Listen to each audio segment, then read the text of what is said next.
And I realized that many in the East Roman Empire had tried to work out some better understanding.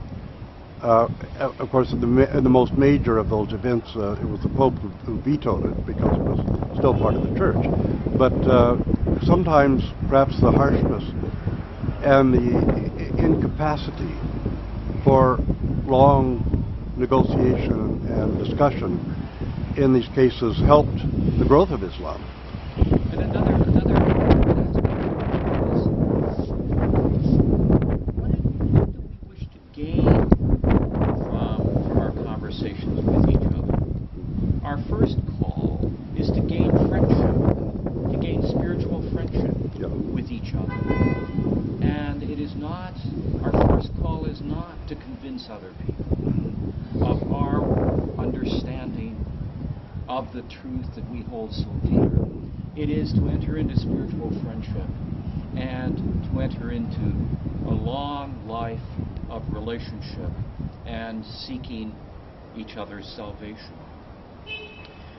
I'm very appreciative, for example, that we are here in large part because of an invitation from a foundation here in Istanbul, a foundation which is the main foundation to translate the work and spread the knowledge of the work of a great Islamic theologian from Turkey, who was himself Kurdish.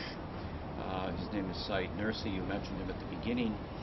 And one of the things about Said Nursi that I think needs to be pulled to the fore here in our minds is that here is an eminent thinker in Turkey, spent most of his life in prison or under house arrest, wrote an enormous amount, a kind of spiritual commentary on the Quran.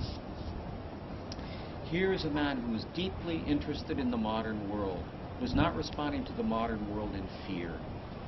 Here is a man who saw the deep problems of merging the state or the empire with religion. Deep problems with it. Here is a man who at the same time understood that the faith has a role to play in public discourse, in calling forward what is best, what is very best in people. Here's the key around the conversation we are invited to with the people who have found in Nursi's work so much that is fruitful.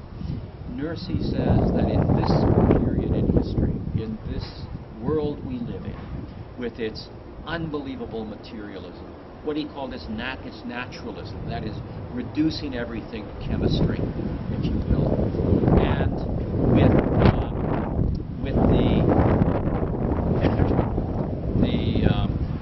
the kind of culture of commerce that we have, which cultivates people's appetites all the time. Nursi said that Muslims, and he was speaking to Muslims, my brothers and sisters, he said, you must engage Christians and Jews in conversation, not around the most difficult theological questions. That may come later. But around our common task in this kind of a world to deepen a regard for the dignity of what it means to be human.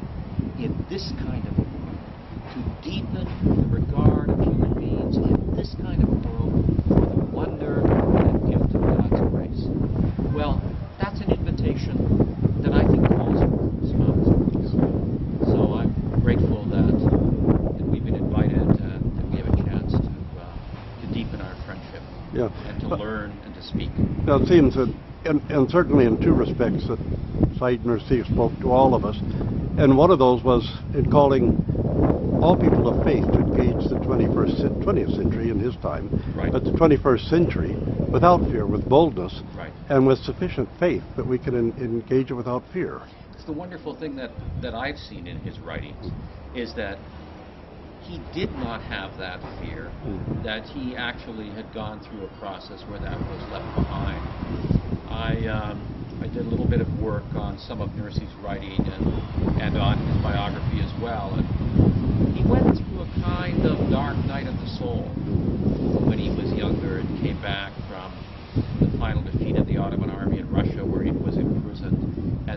withdrew to a cave for a period of several years.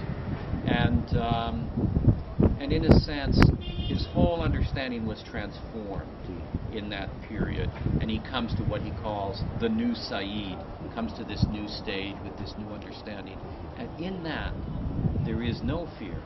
And it's remarkable to see how he emerges from that and then begins to see the modern world not through the prism of fear, but through the prism of its gifts and its opportunities and its enormous challenges, and calls all of his community, as well as his community, to engage Christians and Jews around engaging the 20th century for the sake of human dignity. Yeah, and the other thing that strikes me about Nursi's calling, reminding us that of the consolations of faith. We're familiar with the consolations of philosophy from a great Western writer, but Sayyid Nursi is calling us to realize the consolations of faith that do give us strength to cope with life and with death, and with the journey between the two. And I think it's significant and needs to be engaged as well in how we view that and how we approach it. So thank you very much, David, for... Well, I'm just so delighted that we can both be here, and Sayyid Nursi died in 1960, but there are many people who've taken up his work and who are willing to engage in a deep and serious way. I think this is the healthiest movement I have seen in the Muslim world. Well, yes, and I'm grateful that we've been allowed to be some small part of it. So, and I apologize for the wind, and I think a bit of thunder in the distance, and of course a lot of traffic noise, but it would have been probably noisier in the time of High Byzantium, because there would have been carriages and chariots rumbling along, and perhaps tomorrow even people screaming and wagering and cheering on for their various champions in the hippodrome. You know, the hippodrome races sometimes resulted in some very violent activities, and of course we wouldn't do anything like that nowadays. Well, except at soccer games. The soccer games are practically as violent with the fans as the chariot races were. But anyway, thank you for joining us, and I hope you'll enjoy the scenes of Constantinople, of Istanbul, and we'll have a few more broadcasts round about the city, and perhaps even get to the Panar next week. So thank you, and God bless you all.